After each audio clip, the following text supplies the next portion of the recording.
السلام علیکم.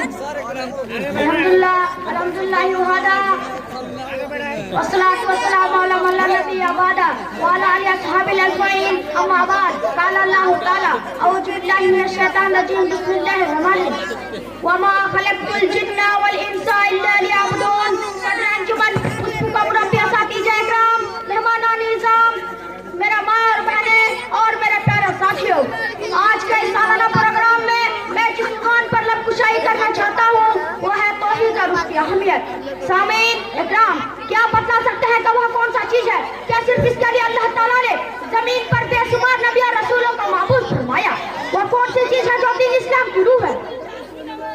وہ کون سی چیز ہے جس کا ذکر قرآن کریم میں بھرا پڑا ہے؟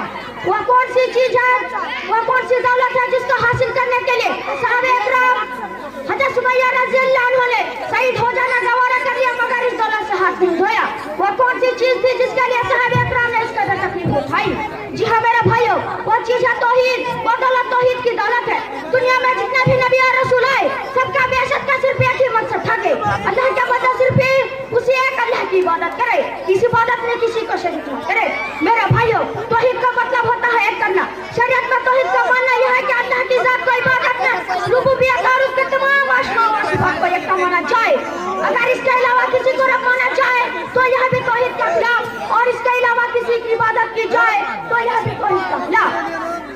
اور اس کا صفات اور اس کے ناموں میں وہ معنی میں استعمال ہوتا ہے، کسی اور کے لیے استعمال کی جائے تو یہ بھی توحید کا خلاف. میرا بھائیو، مسلمانوں کی تاریخ گواہ ہے جب تک ان کے سینوں میں توحید کی دولت تھی یہ زمانے میں سرفراز تھے، صاحب عروج تھے. لیکن جب توحید کو چھوڑ کر مسلمانوں نے شرک کی، سیاست میں مبتلا ہو گئی، اس دن سے مسلمانوں کی جان کی کہانی شروع ہو گئی. علامہ اقبال نے کہا تو توحید کی امانت سینوں میں ہے ہمارے، توحید کی امانت سینوں میں ہے ہمارے، آسان نہیں مٹانا نام و نشان ہمارا.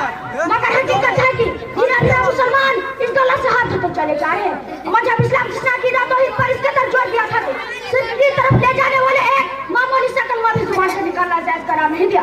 وہ مذہب کا ماننے والے آج جگہ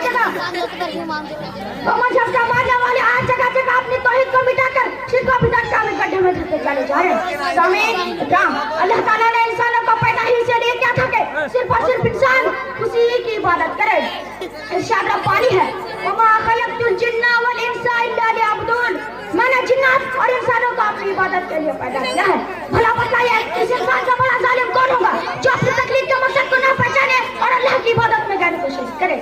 میرا بھائیو، اس توحید کی عقیدہ کی حفاظت کیجئے. نماز میں ہر مسلمان اپنے رب کے سامنے یہی اقرار کرتا ہے ایاک نعبد و ایاک نستعین.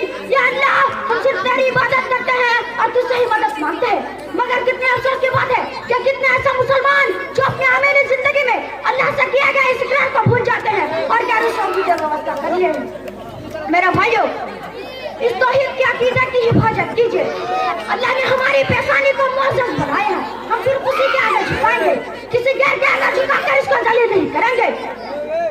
اللہ تعالیٰ ہمیں اس بات پر عمل کرنے کی توفیق عطا فرمائے، آمین. شاعرہ مشرق کے شعر کے ساتھ میں اپنی بات کو ختم کرتا ہوں.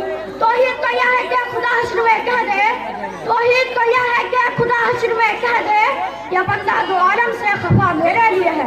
آمین. السلام علیکم. یہ آپ اپنا انعام لے جائیں.